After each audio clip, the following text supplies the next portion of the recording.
tilmaam academy. bismillahi raxmaan raxiim. kusoo dhawaada mar kale kooraskeenii imtixaana ahaa ee English Vocabulary and Use Elementary Level. maanta waxaan halkan ku bilaabi doonaa Module 2 oo lagu magacdaray At Home. dhammaan vocabulary la xiriira guryaha wixii ku saabsan. Food and Drink ayaa ugu sheekayn doonaa Chapter 10. Chapter 11 waxaan ugu sheekayn doonaa In the Kitchen, jikada iyo waxyaabaha laga heli karo. kanna waxaan ku arki doonaa cunnada iyo cabitaanada jikada ereyada ku saabsan iyo sida loo isticmaalo.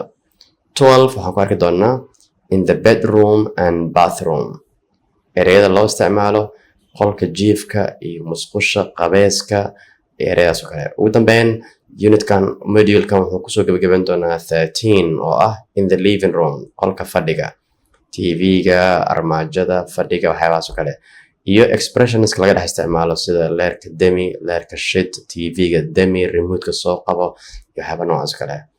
marka buugga wuxuu ugu talagalay casharada islehba hal mar ay isku soo qabtaa, then hal module ayuu ka dhigaa markaas. so diyaar u ahaa marka modulekan inaad ku baran doontid wax kastoo la xiriira at home, guriga wixii la xiriira. so aan bilaabana insha allah marka casharkeena. Unit 10 Food and Drink. waxaan casharka diyaar u nahay inaan wax ka barano ereyada la xiriira food and drink, cunnada iyo cabitaanada iyo ereyada la xiriira dhammaantood. bal aan sala dhegaysano sida caadanu ahaan jirtay. marka hore dadka native-ka ah ee luqadda u dhashay ayagoo ku dhawaaqayo, kadibna ka daba dheh haddii ay macquul tahay si dhawaqaada oo u fiicnaado wax yar. kadibna waxaan isla fiirin doonaa macnayaashooda si tartiib insha allah markaas. A. Everyday food. Would you like some bread? I love sushi because I love rice. Pasta is good for you, but don't eat too much. I always put salt on my chips, but not pepper. My sister never eats meat or fish. She's vegetarian. Do you take sugar in tea or coffee? alright, aan isla fiirina marka everyday food, cunnooyinka maalin walba la cuno, laga yaabay in qofka si joogto ah uu isticmaalo. Would you like some bread? ma rabtaa rooti? ma rabtaa? ereyga boldiga ahna muhiim waa markasta ereyga la raba in la barta asaga waaye. waa ku bedelan kartaa waxaa rabta meeshaas. qof seer u dhihi kartaa ma rabtaa bariis, waxaa dhehaysaa would you like some rice oo kale. ma rabtaa rooti. I love sushi. sushi waa cunno dadka Japanese-ka ay cunaan, sushi. marka qofkan wuxuu leeyahay I love sushi, aan jeclahay because I love rice, waxaan jeclahay bariiska. marka waxaa laga yaabaa inay isku cunaan badanaa. marka ereyga kale oo muhiimadda aan saari doona hadda waxay tahay rice, bariis. Pasta is good for you, but don't eat too much. pasta le waaye. spaghetti in all sometimes. marka the pasta sideeda ku qaadan anaga ayada noo fudud. Pasta is good for you, way ku fiican tahay pastada, but don't eat too much, laakiin ha iska badinin. I always put salt on my chips. aniga markasta waxaan ku darsadaa salt ayaan ku darsadaa. I always put salt, markasta waxaan ku darsadaa aniga salt, cusbo, on my chips. chipsiga aan cunaayo waa baradhadii la shiilay oo kale. markii aan cunaayo waxaan ku darsadaa markasta salt, cusbo ayaan ku darsadaa, but not pepper, laakiin ma ku darsado basbaas. My sister never eats meat. malaashay ma cunto hilibka or fish, malaagana ma cunto. why aysan u cunin? dad waxaa jiro hilibka aan cunin iyo malaayga iyo waxaas oo dhanba. dadka noocaas waxaa loo yaqaanaa vegetarian. she is vegetarian. waxaa loo soo gaabaa sometimes vegan, waa la iska dhahaa vegan. vegetarian waa walaashay, that's why aysan u cunin hilib iyo malaay iyo wax sheegto. marka waxay ku nooshahay keliya qudaar bis ay ku nooshahay. do you take sugar in tea or coffee? ma ku darsataa sokorta, ma ku darsataa shaaha ama kafeega ma ku darsataa sokor adiga. Okay, so qaab noocaas oo kale waaye. Common mistakes maxaa ka mid ah khaladaadka ka badan ay galaan waxyaabahan oo kale markaa u baahannahay. Can I have some bread? Ayaa dhehaysaa. Can I have some bread? Ma heli karaa rooti? Saana loo weydiistaa. Lama ogola in la dhaho can I have a bread? Sababta waxay tahay Englishka bread wuxuu u xisaabsan yahay as uncountable. Waxyaabaha aan la xisaabin karin ayuu u xisaabsan yahay. So waxyaabaha aan la xisaabin karin sharciga waxaa ah Englishka in laga hormariyo some. Marka some ayaan ka mari doonaa. Anaga laakiin aqligeena waxaa laga yaabaa inuu na siiyo rooti waa la tirin karaa xabad rooti siina dhigi kartaa laga yaabaa. Laakiin Englishka dhaqankiisa ayuu wataa, rulekiisa ayuu wataa markaas. Marka waxaan dhehnaa can I have some bread? Ayay dhehaysaa markaas. Ma dhihi kartid can I have a bread? Ma dhihi kartid, lama ogolo. Alright. Section B aan sala fiirino fast food. Waa cunooyinka fudud oo aanan ahayn cunooyinka waaweyn.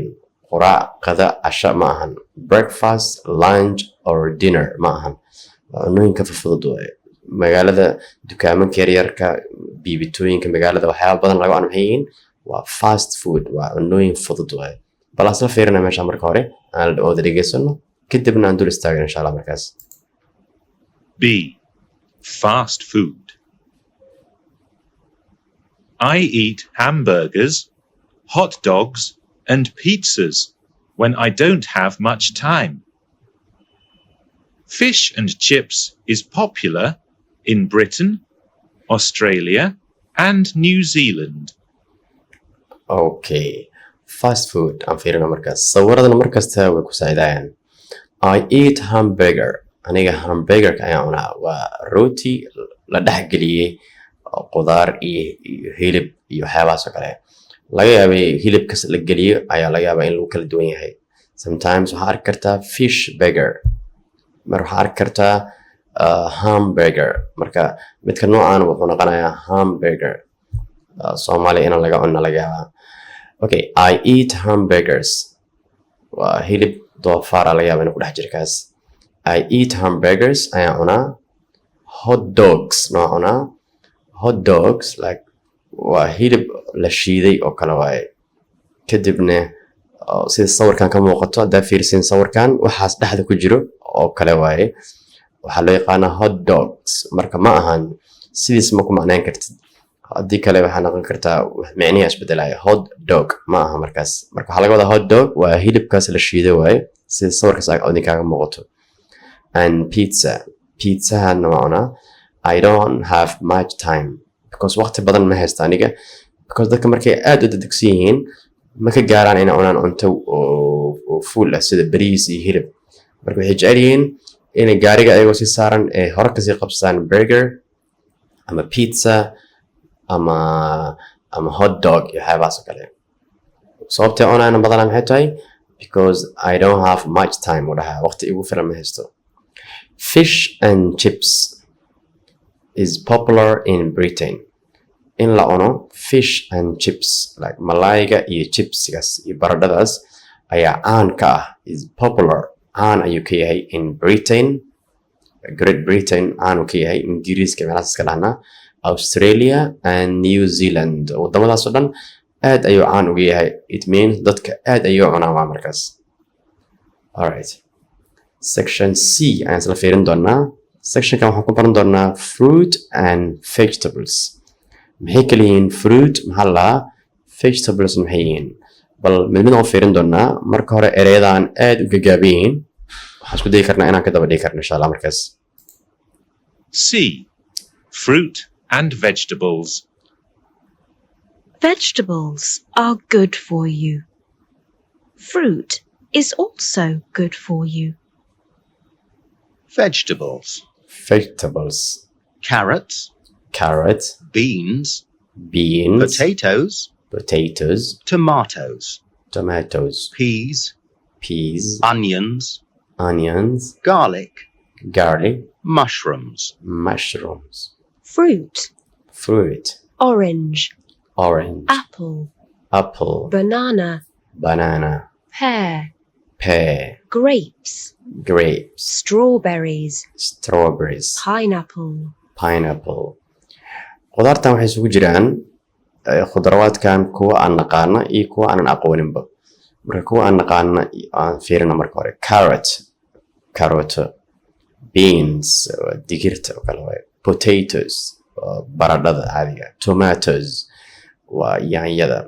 Peas, waxaan is dhihi karnaa khudaartan kuwii anaga commonka nooca ma ahan. Onions, waa basal. Garlic, toonta waaye. Mushrooms, waxaa laga yaabaa Soomaaliya aan ka ahayn waa bahalkaas madaxa u weyn mushroom. Okay, fruit. Kuwa marka waxaa la isku dhahaa vegetables. Badankood waxay u baahan yihiin kaligood lama cuno. Waxaa lagu darsadaa cunooyinka. Kuwaas waxaa la isku dhahaa vegetables. Definitionkiisa oo kooban saas oo noqon karaa markaas. Fruit ayaa noo soo haray. Kuwaas waxay dhahaan af Carabiga khudrawaat ay dhahaan. waxaa noo soo haray fruit af Carabi waxay dhahaan fawaakih. kuwani cunada kadib ayaa la iska cunaa si iskoodna waa cuni kartaa mararka qaar. waxaa ka mid ah orangadaas burtuqaal.